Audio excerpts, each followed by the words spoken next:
0312 p.m. local time over Scarborough Shoal.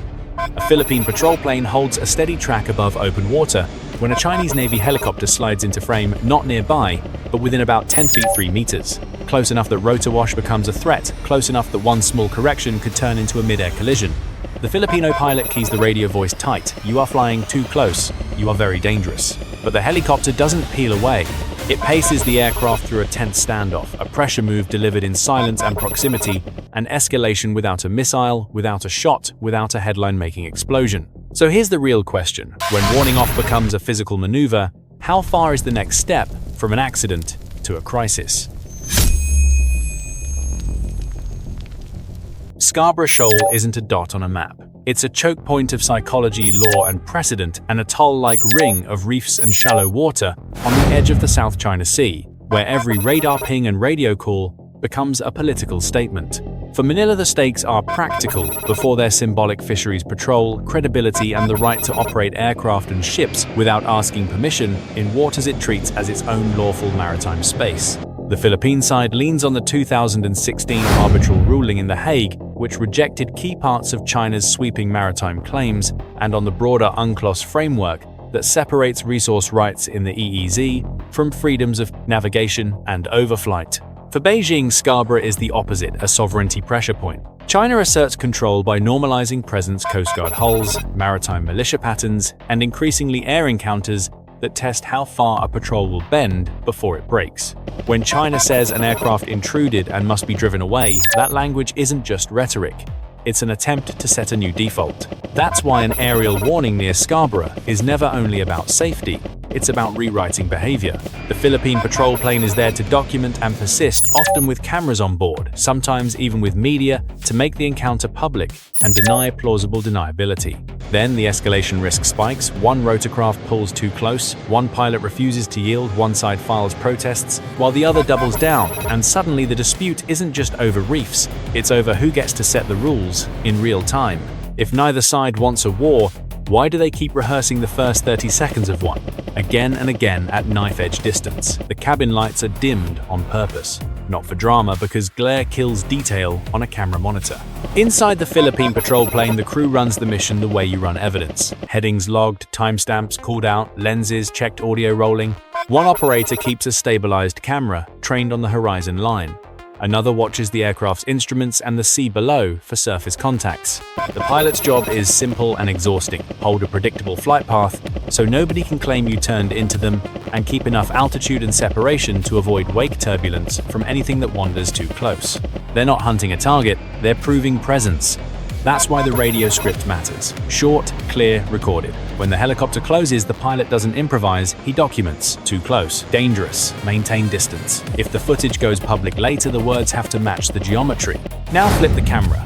On the Chinese side, this starts earlier, often as a track on a screen, a call from a controller, a decision framed as law enforcement rather than combat. The playbook is rarely about shooting. It's about shaping behavior. Identify the aircraft. Challenge it. Put a platform in its peripheral vision. Shadow it long enough that the other crew feels the cost of staying. The point is to make persistence feel reckless, so next time the patrol either reroutes, climbs, or stays farther away. And that's the trap both sides understand. If the Philippine aircraft leaves, it looks like deterrence worked. If it stays, the risk of an accident rises minute by minute, especially when a helicopter's rotor wash and sudden lateral moves can turn stable air into chop. So before any escalation makes headlines, the real fight happens here in procedure and restraint. How do you keep a surveillance mission legal and calm when the other side's strategy is to make calm physically impossible? The helicopter appears first as a speck, then as a shape that shouldn't be there fast, and climbing into the patrol plane's altitude band. The Philippine pilot trims the aircraft and holds course. No sudden turns, no climb that could be framed as provocation. Just a steady track, a steady airspeed, a steady voice on the intercom, eyes on, cameras rolling, call distances. The crew watches it close. At a few hundred meters, it's still an interception. At tens of meters, it becomes intimidation.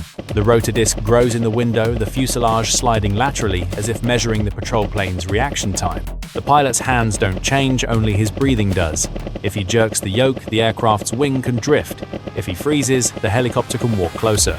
Maintain separation, the pilot transmits calm but clipped. You are too close, dangerous. The reply, If it comes, doesn't matter as much as the geometry. Because this isn't about winning an argument on the radio, it's about forcing a decision in the cockpit. Now cut to the other side. Inside the Chinese helicopter, the threat picture is framed differently. The patrol plane is treated as an intruder, something to be herded, not engaged. The crew's mission is to be seen and felt without firing. And then the most dangerous moment arrives, the small correction moment. Rotor wash bumps the larger aircraft's wing. Not a dramatic jolt, just a subtle tremor that tells the pilot the air is no longer clean. The patrol plane counters with micro-adjustments, a degree of bank, a fraction of throttle. Every correction is logged in the pilot's mind as potential evidence later. If this goes wrong, who moved first? Who forced the envelope? The helicopter slides again closer than before, so close that the Philippine crew can read markings and see the crew's helmets through the canopy. That's the point. Make it personal. Make it unmistakable. Force the patrol plane to either break off or accept a risk that any safety investigator would call unacceptable.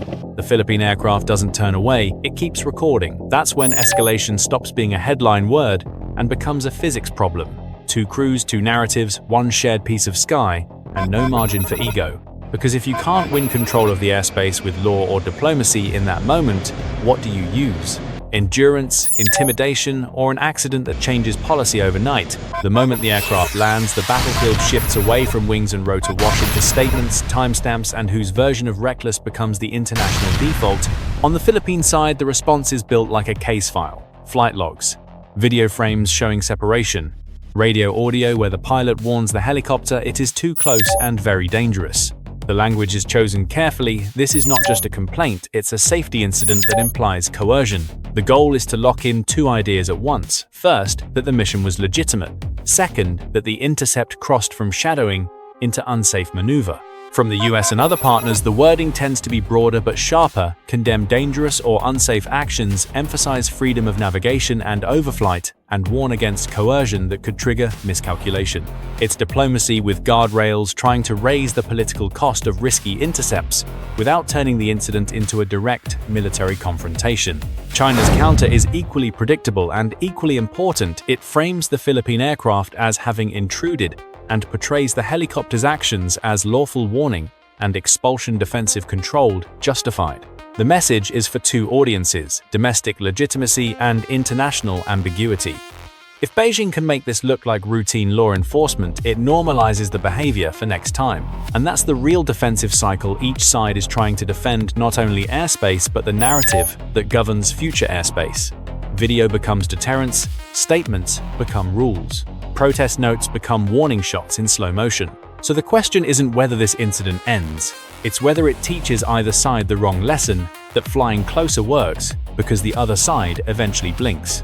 This wasn't an air-to-air dogfight, it was a proximity pressure tactic, a helicopter using geometry, turbulence, and intimidation to push a slow patrol aircraft off station. The Philippine plane in most reporting was a Cessna Caravan used for maritime surveillance. It's stable, slow, and designed to loiter low, great for cameras and radios, bad for evasive maneuvering. A shipborne Chinese naval helicopter, often reported as a PLA Navy aircraft, and described by observers as closing to around 3 meters, 10 feet at points, doesn't need weapons to create danger. At that distance, the weapon is physics. Helicopters generate rotor downwash and swirling wake turbulence that can buffet a light aircraft's wings and tail. Close in that disturbance can force sudden corrections, spike pilot workload, and risk a stall if the aircraft is slow and heavy on fuel. And unlike two jets passing with predictable closure rates, a helicopter can hang in a relative position, matching speed, drifting sideways, sliding forward, making the separation problem persistent, not momentary. Then there's the signaling layer. The Philippine pilot's radio warning, "You are flying too close." Very dangerous isn't just emotion, it's documentation. In contested airspace, narratives, recorded comms and video become evidence meant to shape international perception of who acted professionally. China's response typically flips the frame: the aircraft intruded, the helicopter warned off. Two stories, one geometry. So the technical question is brutally simple. When you can't force an aircraft down, do you force it to leave by making staying feel unsafe and dare the other side to keep filming? Incidents like this don't usually change borders overnight. They change behavior quietly and sometimes permanently. First, they raise the operational cost of routine patrols. After a near-contact intercept, every future flight carries new layers, stricter risk thresholds, tighter rules on minimum separation, and more coordination with escorts or nearby surface vessels. Even if the Philippines keeps flying, crews now fly, knowing the other side is willing to compress distance to the edge of safety. That awareness alone is a form of pressure. Second, it accelerates the evidence war. Manila's choice to publicize video and radio warnings signals a shift. If coercion happens in the gray zone, the counter is to drag it into daylight and force international judgment. That pushes partners, especially the US, Japan, and others, to issue sharper statements about unsafe behavior and freedom of overflight because silence becomes permission. Third, the risk of miscalculation rises. The closer the intercepts get, the more the outcome depends on human micro-decisions, fatigue, ego, fear, and split-second control inputs. A collision wouldn't just be an accident. It would trigger domestic outrage, legal claims, and demands for retaliation or stronger escorts, escalation driven by politics after the fact. And that's the paradox. Both sides may insist they want stability, yet the tactics reward the side willing to gamble with inches. So ask yourself, if a helicopter can win a dispute by flying close enough to scare a patrol off station, what stops the next encounter from going even closer until someone runs out of sky? What happened over Scarborough Shoal wasn't a battle of missiles. It was a battle over who gets to set the rules of normal. A Philippine patrol aircraft flew a routine surveillance mission. A Chinese naval helicopter answered with proximity closing to a distance measured in feet, not kilometers, turning air safety into leverage. No shots fired, no wreckage in the water, yet the encounter still delivered a strategic message: we can make your presence expensive, stressful, and risky whenever we choose. And Manila's answer was equally deliberate: document, publish, and force the world to judge the behavior rather than the claim. Because in the gray zone, what matters isn't only what you control, it's what you can prove, frame, and repeat. This is the uncomfortable truth of modern maritime disputes. Escalation doesn't always arrive as a missile launch. Sometimes it arrives as a rotor wash bumping a wing, a pilot gripping the yoke harder, a crew deciding whether to keep filming or turn away. So the takeaway isn't just about Scarborough Shoal. It's about a new kind of deterrence, one that weaponizes distance, ambiguity, and nerves. And now, the question I'll leave you with: when the warning itself becomes the danger, how long can anyone keep calling this stability? Bye for now.